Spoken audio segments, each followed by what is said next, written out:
Om Guribhyo Namah. Om Ganapade Namah. Om Shri Paradevataye Namah. This is Jithesh Sathyan doing this video for Srividya Tantra WhatsApp group.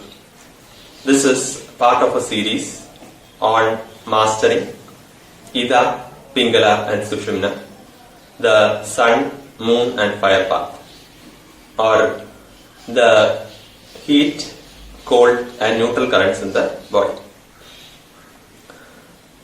In the previous video, we looked at practical tips for mastering Ida, Pingala and Sushumna, and we clearly mentioned that from a Sushumna perspective, we are only looking at the equal flow in both nostrils, not looking at Kevala Kumbhaka, for which we will have a separate video series which will focus on spinal breathing and how those techniques can be done. And in the previous video we did discuss about the fundamentals as well as how to find which current is active. So we used the dominant nostril as a means to measure which current is dominant, whether it is Ida, Pingala or Sushumna.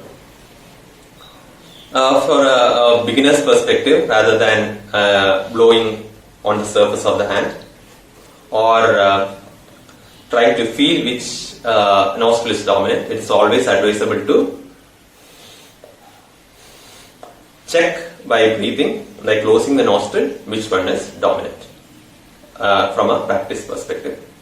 So this video in the series we are focusing on asanas for controlling the currents in terms of heat and cold as well as the neutral current. Before we get into the asanas, we'll just discuss two of the most common questions that came from those who practice the items that were discussed in the previous video. So in the previous video, one of the questions that came in was, let's say my right nostril is dominant, my left one is partially closed. So a lot of people were saying, when they try to do the technique in order to make the left nose dominant, they find that instead of opening, the left nose is closing more. So this was one of the questions. So this is quite natural. Whenever we try to do something from a voluntary control perspective, whether it is in terms of making a specific nose dominant or doing any kind of exercise, initially the body will try to resist before it actually gives way or adapts to that particular change. Same thing happens. So when you are trying to make the left nose dominant using some technique, an initial response would be in terms of that nose getting more closed or a feeling that it is getting more closed, so that you drop from doing something that changes, that causes the body to adjust to the change. So this is fine.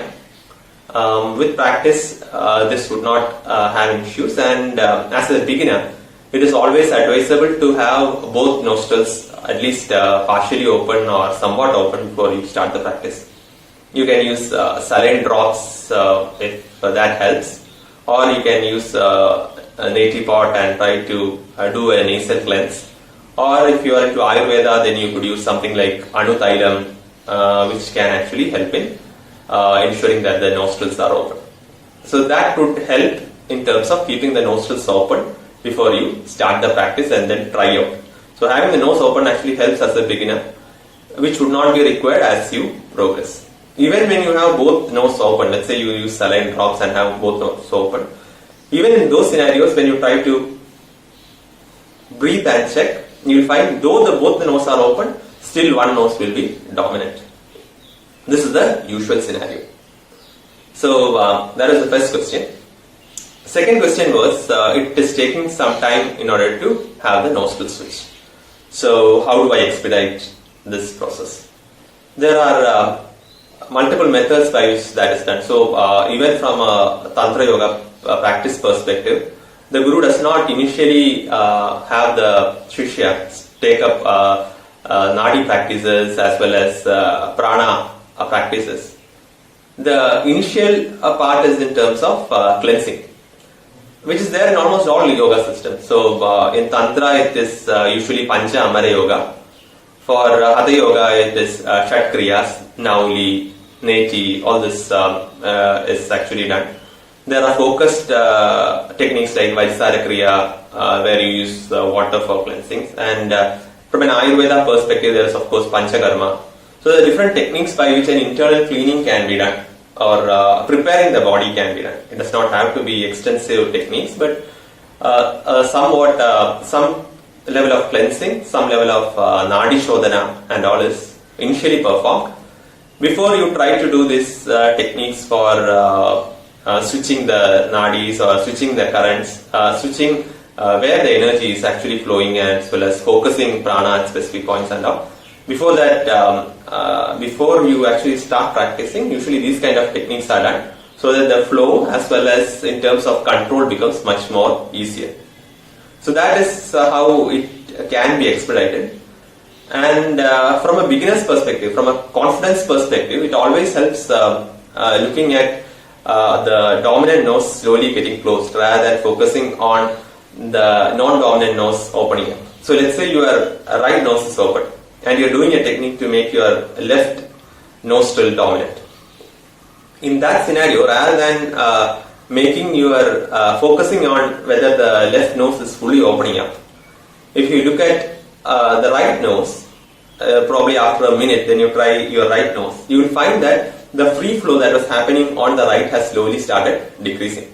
So the switch happens from right to left, but from a confidence building perspective, it gives you much more confidence if you look at the dominant nose, which is actually switching. So you see that the dominant nose, which was having a free flow, is slowly started closing, and compared to the left nose, which using the technique is going to open up. So that is another tip for beginners. Now coming to the asanas, which is the primary topic. So we covered the two questions, and for anything relating to the fundamentals as well as what are the different ways and initial tips for trying out things, check the first video. Asanas I have divided into just 3 sets. There are multiple asanas. Almost every asana has a depth to it. That's why whenever you do asanas, it's always advised to be in a specific asana. The meaning of asana or the definition of asana itself says that the purpose of it. It's not like you just do it as a physical exercise. You should be in that posture for some time to understand the benefits of it, how it actually brings up changes in the body, how it alternates your energy flow, how it changes your pulse rate. All these things is something which you need to watch out in order to understand the benefit of each asana. So there are multiple asanas. We just cover just a few of them and how it impacts in terms of changing the energy channel, in terms of heat or cold for that matter. So we already discussed right side dominant corresponds to Pingala, left side dominance corresponds to Ida from a nostril perspective. Again, look at the previous video where we looked at how turning the face, putting pressure on specific points in the body can actually alternate the current. So the first set, we look at some techniques where we are focusing above the navel, and then we look at some below the navel, and then we look at something like even some meaning from how Surya Namaskara can be a complete package. Okay. So let's take the first set, which is above the navel. Okay. So the first one which I want to show you is Artha Malsyendrasana.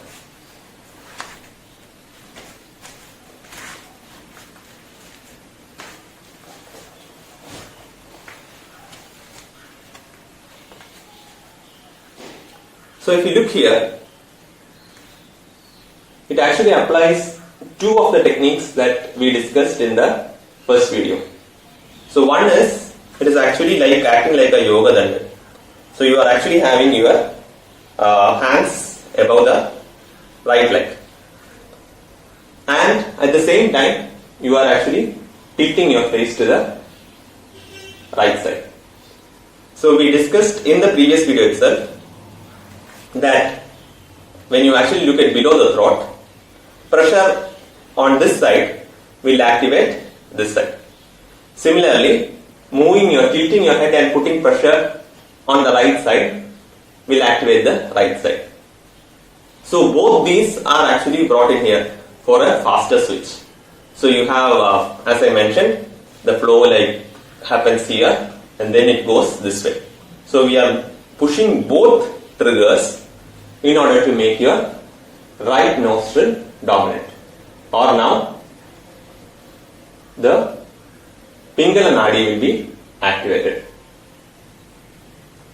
How you will come to know about this is, it's quite easy.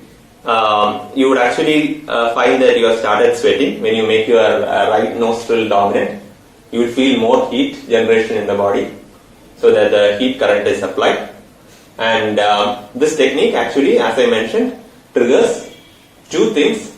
One, pressure on left in the chest region, activating the right. Similarly, tilting of face to the right, also activating the right. Okay. Now similarly, Asana can be done on the other side, which will activate the left nostril.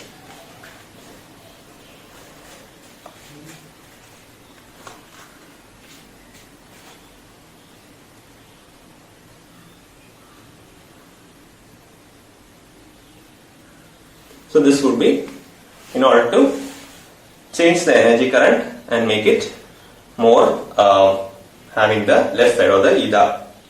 It's always advisable to try the right dominance first.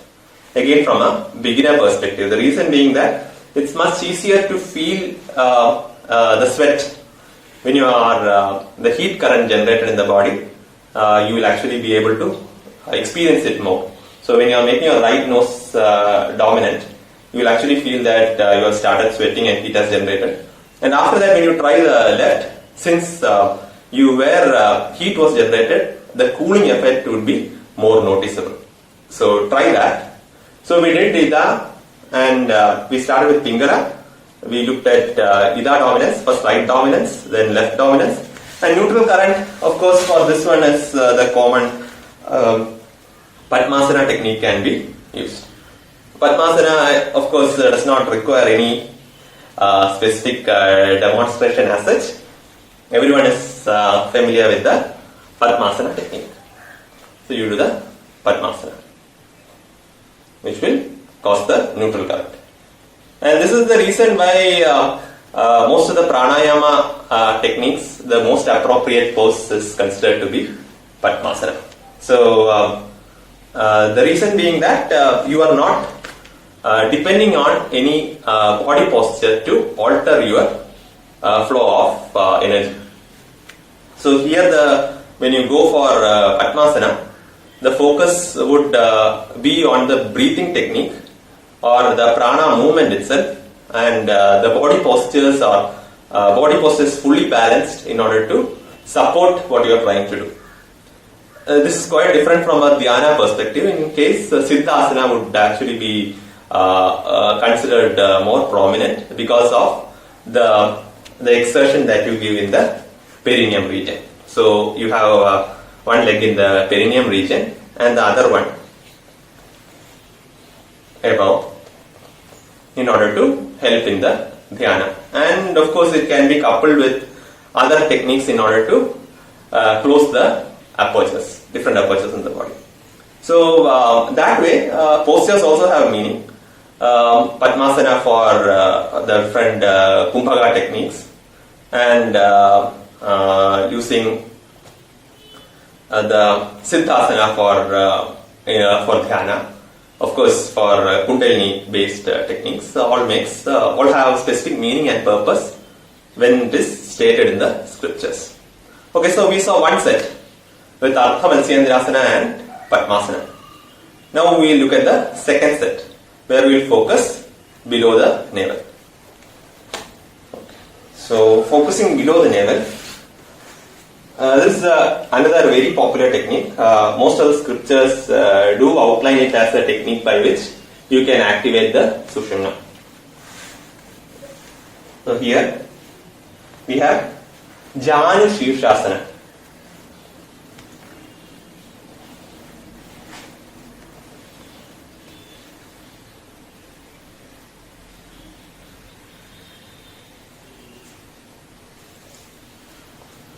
So one thing to note is the stretched leg, whichever is the stretched leg, that side will become dominant. This is again in line with, if you see the previous video, you will get the details where we are looking at practical tips where we outlined different parts of the body and how it can actually cause triggers. So now the left, for me the left leg is stretched. So my left side will actually become dominant. And of course it's about being in that posture for a period of time in order to have this happen. So if you are actually trying to do this and then moving off, you will not see the effect. Do Janu Shirshasana and completely relax. Before that, while doing it or before doing it, check which is dominant and then do it and then relax and breathe, and you will see the nostril will alternate based on whichever is the leg that is stretched for Janu Shirshasana. So Janu Shirshasana, one of the leg is pushed to the perineum. The foot is pushed to the perineum. Other one is stretched, and then you Shirsha is actually associated with Janu, and that's how you complete Janu Shirshasana. And relax and do the stretch.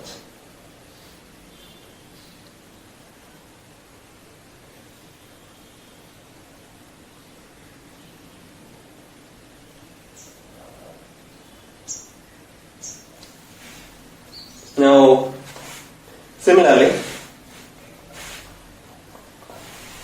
if you do it for the other side, you will be able to switch it to the right. The right side.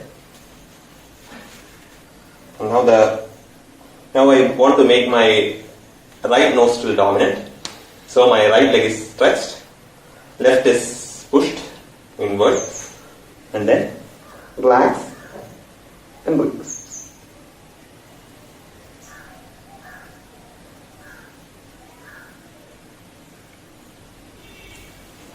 And the neutral current now, or where both nose is having a equal flow, is done by Paschimottanasana.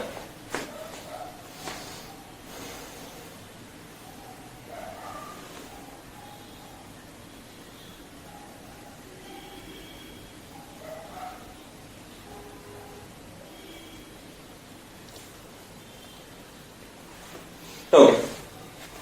So this, now we completed 2 sets. One set where we were focusing above the navel. Second set where we focused below the navel. Now as I mentioned, Surya Namaskara is done in different ways in different schools. Of course there is a popular version as well. There are again, from Surya Namaskara perspective, which leg should be bent first, whether it is the left leg that needs to be stretched or right leg that needs to be stretched. These are all kind of confusions which people have. Or should we just stretch the left in the beginning and in the end, or right in the beginning and the end? It's now become more of an exercise. The actual package in terms of how breathing is associated to it, how Bijakshara is associated to it, how the tantric aspect of Surya Namaskara is completely not used in the modern version of Surya Namaskara. Even different postures, people don't hold for some time to see the benefit. The vinyasa has become so fast, or done so fast, that the actual benefit of Surya Namaskara is just limited to body stretch. Okay. Coming to the, that's why I selected the third set as Surya Namaskara, just to clarify one of the points which usually people debate on, which you can test for yourself and understand in terms of how it has a direct impact. Okay, so here we will take Ashwa Sanjalanasana.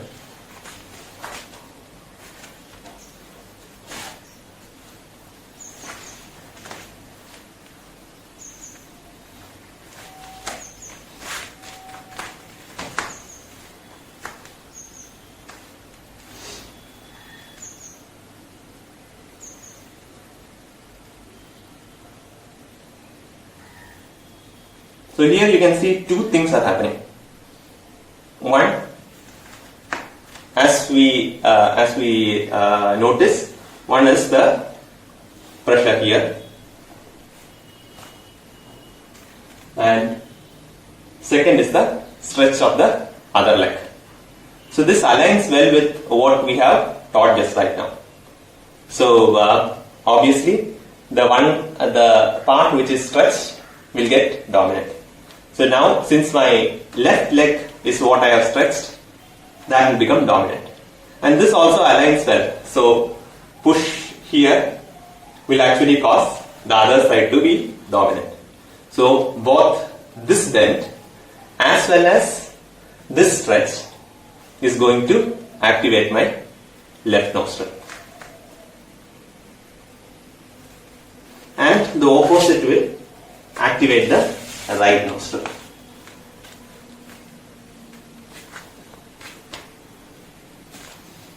Which is the Pingala. So now my right leg is stretched and left is held, is bent. So now you would have a fair understanding on if you are working with Surya Namaskara and you want to activate the Pingala Nadi, what should be done? Or if the set of exercises needs to be aligned for Pingala Nadi, then what should be the right approach? And how it specifically changes when you actually alternate the legs, and how it can be looked at as a cycle in order to complete Surya Namaskara. The neutral current, of course, is the Kumbhagasana or the plank pose.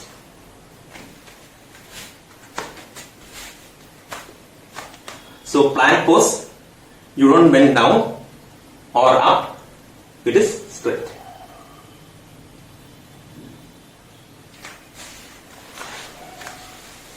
So as part of this video, so every asana has a lot of benefits if you correctly understand and correctly work on that particular asana. You will be able to see the benefits only if you hold that asana for some time and monitor how your body behaves, how your, not just the external body in terms of where you are feeling pain or stress, but in terms of how it brings in change inside within you. So in this video we covered the asanas for the sun, moon and fire path, or the Ida, Pingala and Sushumna. In next video, as part of this series, we look at how breathing techniques can actually bring in changes or make a specific nostril dominant. Thanks for watching this video.